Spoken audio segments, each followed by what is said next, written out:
રાજકોટ મહાનગરપાલિકાની વર્તમાન 5 વર્ષની ટર્મ પૂર્ણ થવાની હવે ગણતરીના કલાકો બાકી છે, ત્યારે આજે યોજાયેલું અંતિમ અને ખાસ જનરલ બોર્ડ ધારણા મુજબ જ અત્યંત તોફાની રહ્યું હતું।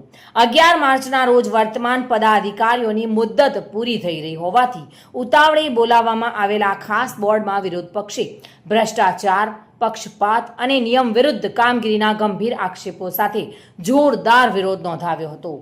ખાસ કરીને બહુમાળી ઇમારતોમાં ફ્લાવર બેડના નામે થયેલા ગેરકાયદે બાંધકામોને રેગ્યુલરાઇઝ કરવા માટેના દંડની કરોડો રૂપિયાની રકમમાં હપ્તા કરી આપવાની દરખાસ્ત અને સત્તાધારી પક્ષના પદાધિકારીઓ દ્વારા કરવામાં આવેલા કથિત ગેરકાયદે બાંધકામોના મુદ્દે રાજકારણ ચરમસીમાએ પહોંચ્યું હતું।